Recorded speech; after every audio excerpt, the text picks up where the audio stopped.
Hi, I'm Alex Grieve, better known as I Be Crazy, and if you've ever built a foam airplane, you're probably familiar with problems with the glue tube.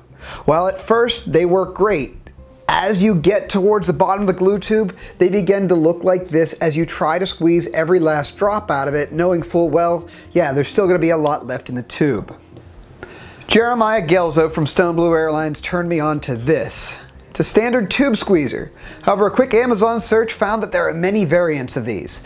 And they go from this, the heavy-duty, bulky steel kind, to this, cheap, inexpensive, and basic. First up is the Tube Wringer. This is the heavy-duty, more expensive name brand unit. Flatten out the back of the glue tube, insert it between the gears, crush it down, and off we go. The result looks pretty good.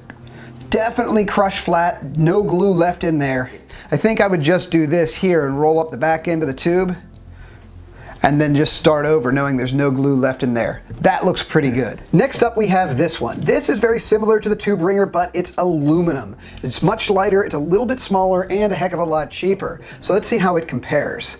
Again, we're gonna smash the back of the tube, install it in the wringer, squeeze tight, and pull it through.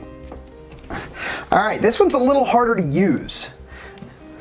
This one was a little bit harder to use. It didn't pull back quite as well, and it does seem to flatten it, but the tube was not pulled in flush. In fact, it wanted to go sideways. And the other thing I noticed is this key thing was flexing. So was this. So does it work? Yeah, reasonably well. In fact, better than I expected it to. Next up, we have this, the heavy-duty plastic unit. It feels similar to the aluminum. It's a little bit cheaper, but let's see how it goes. Again, flatten the end of the tube. Insert it into the device, squeeze tight. And there we go. Okay, again, did a great job of flattening everything out. However, I didn't feel like it was pulling back through this very much. In fact, I could feel the gears slip pretty well. So if the glue is any thicker, like a thick paint or a goop or a shoe goo, it probably wouldn't work very well. The other thing I found is that with both of these units, I was having to grab them like this, as opposed to the heavy-duty unit, the Tube Wringer, I could just grab at the corner. Last up, the cheapo. It's nothing more than what looks like a key with a slot cut in it. These things are about $1 to $1.50. They're very inexpensive. So let's see how it works. So I just slide it over the tube like that, and I'll just sit here and wind it up.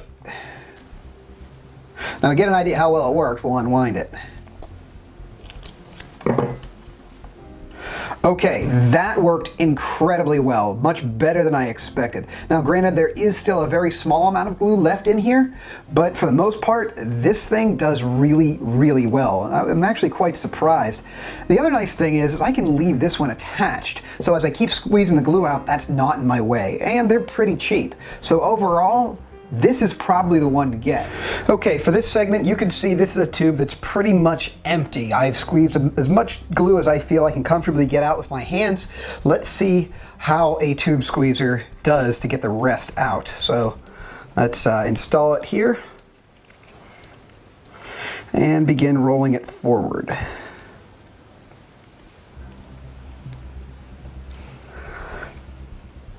All right, that's about as much as I can get right there. So considering I felt this was the worst, we will try this one first and see what else I can get out of it.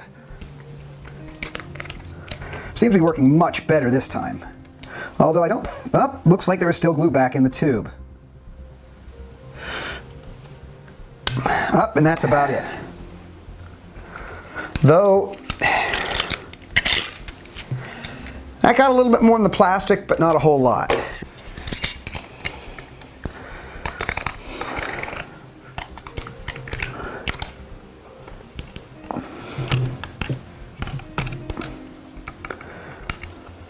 So the last question is, how much glue did I actually save? I have here a very sensitive chemistry scale, and we're going to zero that out.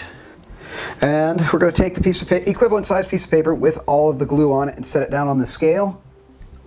And as you can see, that's about 4 grams of glue. Not a whole lot, but fairly significant if you're building a lot of airplanes. Okay, so overall, this key type worked incredibly well, but nothing compares to the authentic Tube Wringer. There is one caveat though.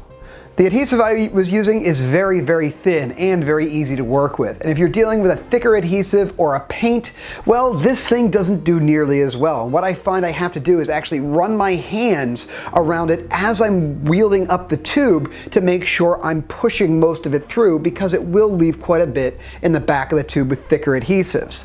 However, it doesn't matter how thick it is, it just pushes it through.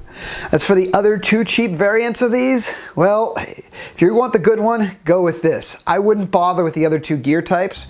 Either get this, or both.